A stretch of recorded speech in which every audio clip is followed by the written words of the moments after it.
He hailed my cab in front of the Rent Law Arms. See, the swank building on the avenue, see? Well, I see you standing there waving your arms around like a cheerleader. Can't you stand still? Stand still and keep quiet. I got it. All right.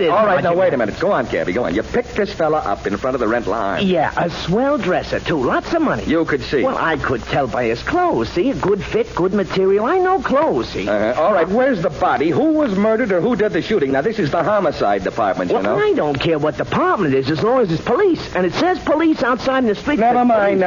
Something crazy happened this evening, you say. Now, what was it? Well, I took this rich guy with the ritzy duds to 10th Street, see? But not to one of them broken-down tenements there. No? No, something even worse. Well, from what I've seen of some of the places down there, what could be worse? A vacant lot. A vacant lot between the tenements. It's 2020 10th, you see? Just the address. He says, take me. And he gets out just like he lives there, see? And he starts to walk into the lot. Well, so what? He probably walked straight through the lot to the back door of the building on 11th Street. Oh, no, Sergeant. That's just the crazy thing about it. I'm making out my report, you see. Takes just a second, see? No longer would it take the guy to go a few steps into the vacant lot, and... And? Well, I look back to see what's in the lot and see where this guy is going, see? And he's the only thing I don't see. He's gone, disappeared. And, Sergeant, there was absolutely no place the guy could disappear to.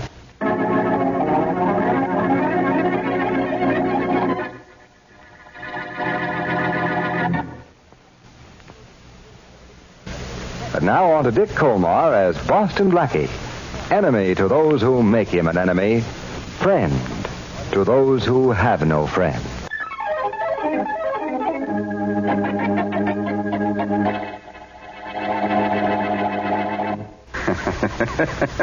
What are you laughing at, Blackie?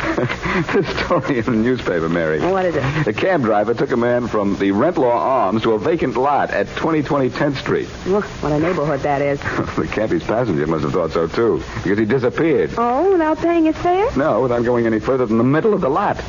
Oh, Blackie, what a ridiculous story. Well, don't blame me for it, Mary. Blame the cab driver. Oh. He's the one who told him. I wasn't blaming anyone. I merely read it. And laughed at it, thank goodness. Why not? Well, for a minute, I thought you were going to say you were interested in the case. Mary, I've been intrigued by a lot of interesting things that seemed impossible.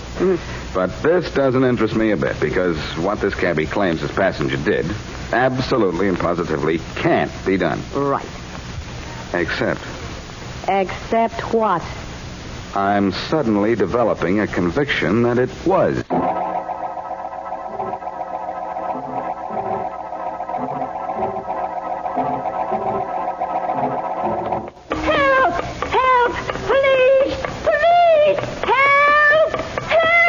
Take it easy there, Mrs. Brady. Nothing can be as bad as that. Oh, dear Officer Wilson, you're a sight to see. You're a sight to see yourself, Mrs. Brady. You're running down the street as if you were being chased. Oh, dear Officer Wilson, there's a dead man right on the front steps of my house. Well, come on, let's have a look at this, Mrs. Brady.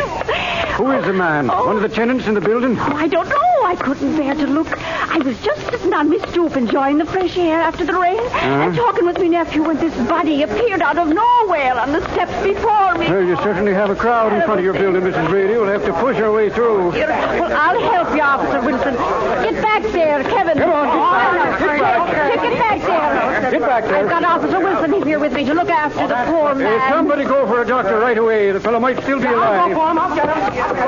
Oh, dear, here he be, Officer Wilson. Lying just as he Stand back, fell. everybody. Stand back now. Stand back. That's better. Oh, dear, the poor man. I wonder who he be. Whoever he is, he was rich or knew how to dress. Oh, my. These are Yes. fine, expensive clothes he's wearing. Oh, yes. He looks as if he might have been dressed for a wedding or a funeral. Well, he is dressed for a funeral. His own.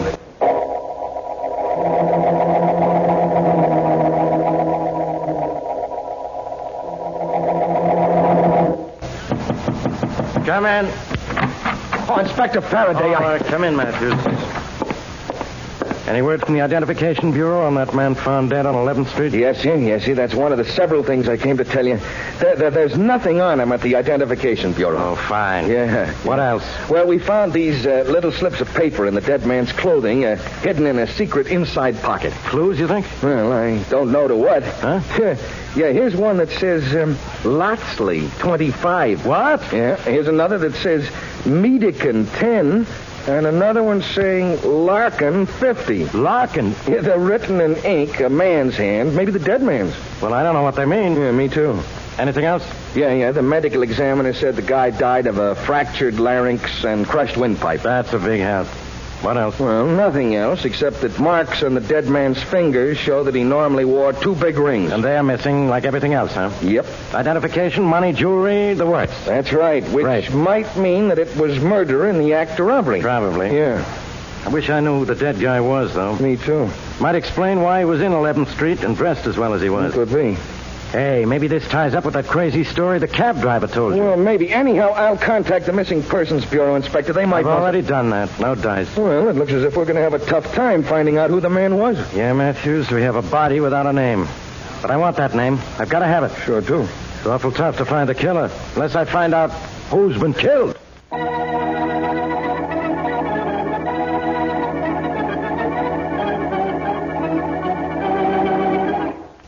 I didn't have nothing to do with it, see? I just took this guy from the Rentlaw Arms to the lot on 10th Street, Sergeant Matthews. Yeah, I know that, Cappy. I just want you to see if this man found dead on 11th Street is the man you drove to 10th Street tonight. Well, I ain't never looked at no dead body before. This dead body's never seen you either, so don't worry. Yeah. In here. This is the morgue, huh? It isn't the lobby of the Bijou. Yeah, this is where we put the body.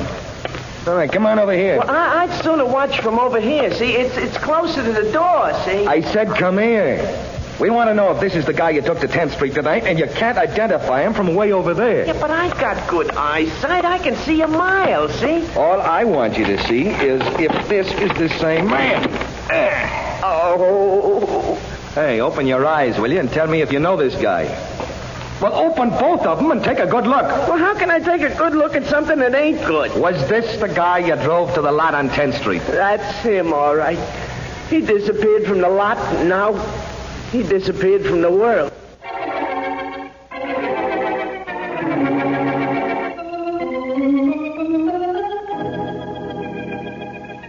Well, Faraday, Mary and I just talked to a dead man's wife. What dead man's wife? The man found strangled on 11th Street. I had a hunch it might be the same man let out of that cab in front of the vacant lot on 10th Street.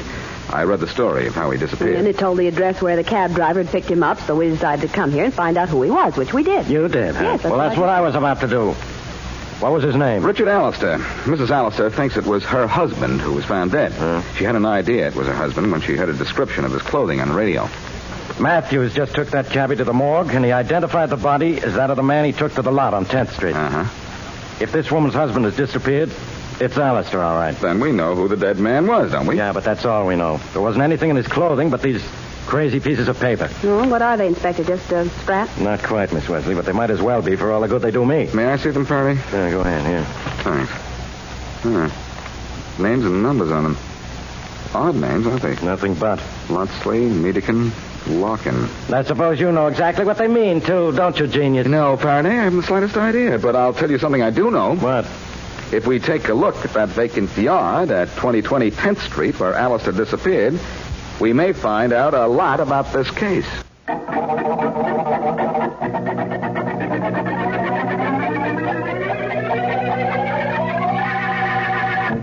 Johnny! Johnny! Johnny! Johnny! Bill, haven't I told you 100 times not to yell coming up the steps? Yeah, Johnny.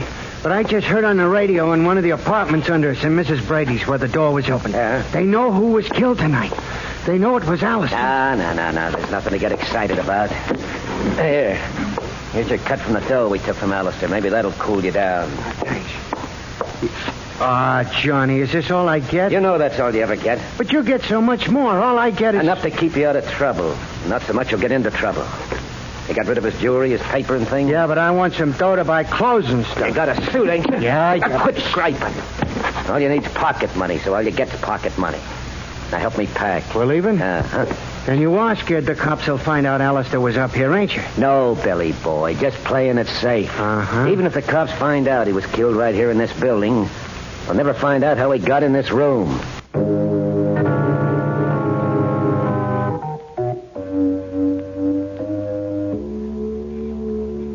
We're in luck, Faraday. Why? No one's walked into this lot since Allistar did. No? There's only one set of footprints, and they're plain, too. I see them. Well, let's follow them and see where they go, Blackie. Keep your flashlight on his footprints instead of waving it around, will you? No. And come on. Let's see if they go all the way to the back door of the building on 11th Street. That's the only place they can go. See? They're going straight to the building on 11th Street now. Yeah, so far. But what? Uh-oh. Hey, what happened here? We haven't crossed the lot yet, but the footprints stop after only a couple of steps. How did Allistar get out of the lot 10 feet from the back of the building and end up dead on the other side of it? I think I know how that might have happened, Faraday. But, oh, brother, is it going to be tough to prove.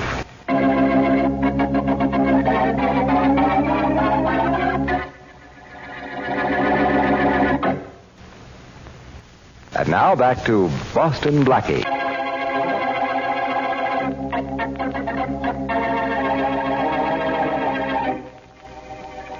Wealthy Richard Allistar gets out of a cab at a vacant lot and seconds later disappears. Later, strangled to death, Allistar is found on the front steps of the building adjoining the vacant lot.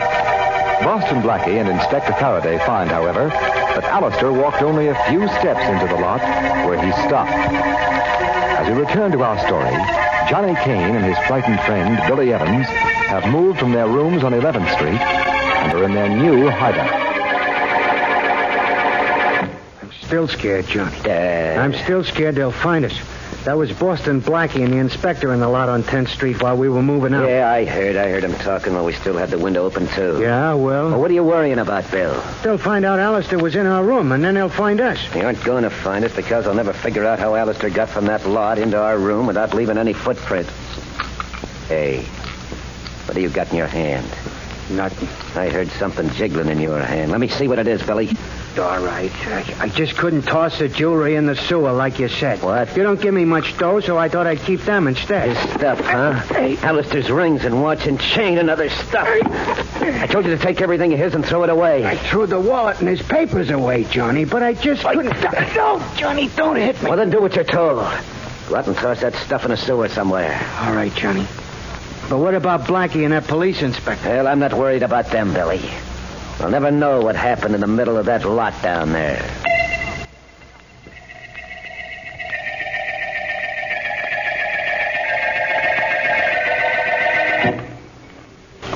Well, Blackie, you looked up the odd names and found that all three of them had the same address, this one. And here we are to talk to the janitor. If he ever answers the bell I rang, Mary. Oh, dear. Seems like an hour that we've been standing out here.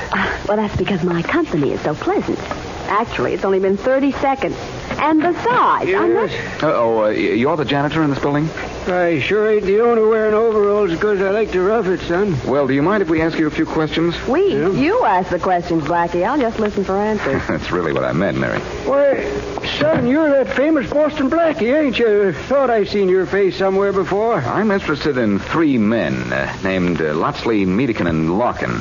Why, them three live right here in my building, the three different apartments. What do you want with them? Mostly, I want to know who their friends were. Strange you should ask that. You know that fellow they found dead, that Allistar? Yes? I seen his picture in the papers. I recollect he used to call on him. He and a couple other guys. A couple of other guys, huh? Yeah. What do they look like? Well, the fellows whose names you mentioned tell you better than I could. Why not ask them? You've got something there, and I hope I get something when I see them.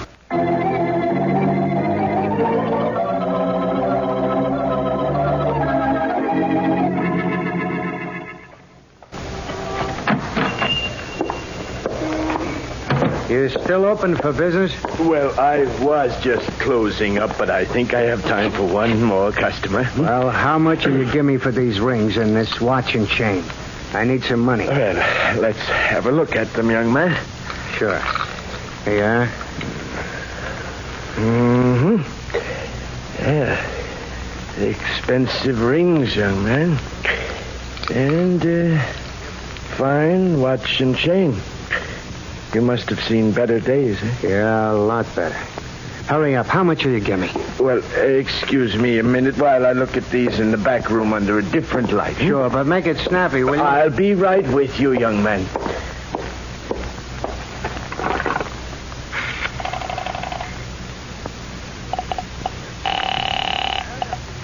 Operator. Get me the police department right away. Homicide department, and hurry. 1 minute, please. I thought you might pull something like this. I'm glad I came back here. No. Police department, hello? Hello? Police department, hello? Hello? Hello?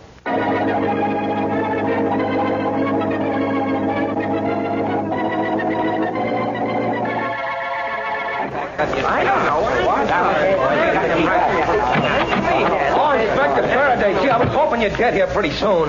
Another murder tonight, huh, Sergeant Matthews? Yep. Who got it this time? Well, the owner of this pawn shop. I checked the call I got, and this is what we found. This guy here strangled to death with the phone still off the hook. Killed for calling the police. Yeah. What do you think it means, Matthews? Well, it means just one thing. Someone was here to sell stuff that was stolen, maybe the stuff of Allistar. Yeah. And we sent the word around to all pawn shops to report to us if anyone brought the stuff in. And Allistar's killer knocked off this guy, too, huh? Well, it might be the same guy or someone who bought the stuff from Allistar's killer. Well, in either case, this might be a lead to Allistar's killer. If the stuff was offered for sale once, it must be offered for sale again. Maybe. Well, all we have to do is wait. The only disturbing thing is, I got an idea Boston Blackie isn't waiting.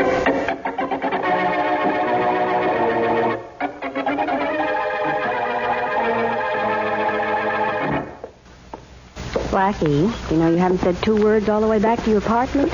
Just thinking. You didn't get that much to think about from those 3 men you talked to, did you? Well, I found out from them that Allistar was in the numbers racket with those 2 other men, Mary. Oh? That was the meaning of those slips of paper in Allistar's secret pocket, which is what I figured. No, I know. Come on in. Okay. Piece of paper saying Lotsley 25 meant Mr. Lotsley had bet 25 cents and so on. Yes. Uh-huh. And I have a description of Allistar's 2 pals who used to accompany him. Yeah? I'm going to call Faraday. You must feel like insulting somebody. I couldn't very well do it to you, could I? You wouldn't want to, would you? I bet Faraday won't talk to you. He's probably busy with that second killing we heard about on your car radio. You know, the strangling of the pawnbroker. Yeah, he'll talk to me. I told Faraday I thought I knew how Allistar was able to disappear from the edge of the lot. Mm-hmm. Now I think I know why he was killed and by whom. Faraday, homicide. Hello, Faraday. This is Blackie. Not again. Yes, and I know you're working on the murder of that pawnbroker. Remember I said I knew how Allistar got out of that lot without leaving footprints? I don't care what you said. Well, you might care when I tell you it's possible that pawnbroker was killed by someone trying to sell the jewelry stolen from Allistar after that someone killed him. Now, if his 2 partners lived in that building on 11th Street, next to the lot, Yeah? then the 2 partners killed him. How'd you dream up this 2 partners idea? I'll let you know later. Don't bother. Allistar was killed by strangulation, wasn't he? Yeah? It might have been a rope around his neck that caused his death. Hey, I think you got something. The 2 guys dropped a noose from the roof of the 11th Street building and yanked him up. That would account for his disappearance. Right. Now we've got to find those 2 guys for one reason: murder.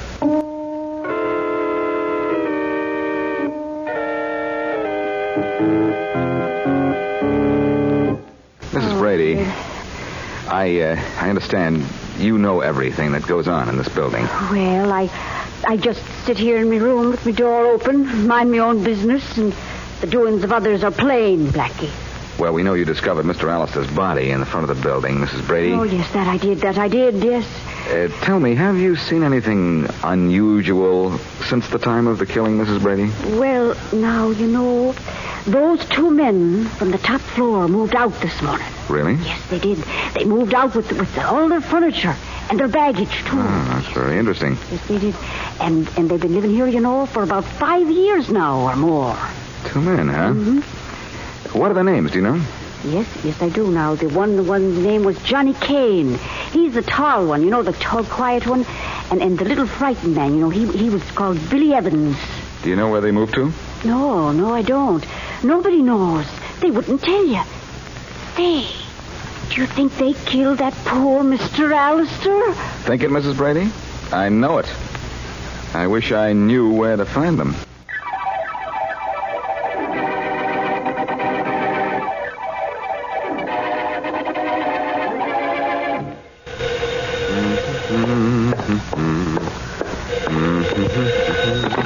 Hello. Hello, Blackie. This is Mary. Oh, hello, Mary. Hi. Say, for the love of Pete, what took you so long to call? That was a long list you gave me. Well, Mine was just as long, and I finished it in 15 minutes. Well, you're smart. And besides, I ran into some talkative people, and curious ones. They asked me more questions than I asked them. Well, I hope you got at least one good answer to yours. Mm-hmm. I didn't have any luck at all. Well, I did. Good work. Oh, it wasn't anything any red-blooded American citizen wouldn't do. Now, never mind the description of your citizenship. Okay. Do you know where I can find the 2 cold-blooded citizens I'm looking for? Uh-huh. I do, Blackie. But look, you be careful when you walk in on them. Because what might happen to you when you do makes my blood almost as cold as theirs.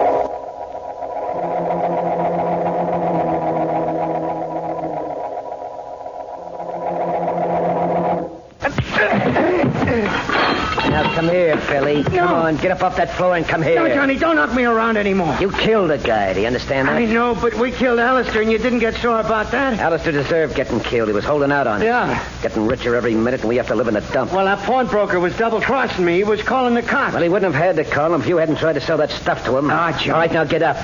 I'm going to teach you to do what you're told. No, Johnny, no. You won't get up, I'll pull you up. No, Johnny, no. Now, this is for being a bad boy. Here's one to sleep on. You dumb jerk. All right, Kane, don't move or you'll be where your friend is. Who are you? Boston Blackie, and I heard your little conversation with Billy. Oh. You two are the ones I'm looking for. How'd you find me? You'll find out at headquarters. Well, I think you'll find out that my friend here isn't the only one I can put to sleep. Oh, yeah? Yeah. Show you. Sorry, friend. But when you wake up, you'll find out that I don't sleep in the daytime.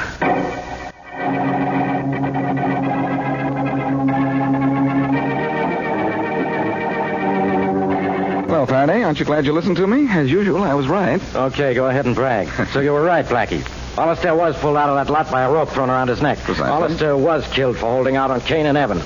The pawnbroker was killed by Evans trying to sell Allistar's jewelry. That's right. So what do you want, applause? Sure, if you feel like applauding, go ahead. Maybe I will. When you tell me how you found Kane and Evans after they moved out of that building on 11th Street. Well, Mrs. Brady, one of the tenants, said they moved out with their furniture. That means that they had to use a van. It does. Generally, it does, Inspector. Mm-hmm. Anyhow, Mary and I checked all the moving companies in the book until we found the one that moved 2 men from 11th Street. I got a little news for you. What's that? My men were checking the companies when you broke in on Kane and Evans. That's possible. I knew you'd think of that, too. But I got lucky. I found the right company pretty quickly. You're always getting lucky. Someday I'll get lucky and you won't bother me. 2 heads are better than 1, Inspector. I guess that's the answer. Mm-hmm. But, Blackie, do me a favor. What? As long as 2 heads are better than 1, why don't you wear both of yours at the same time? On you it would look good.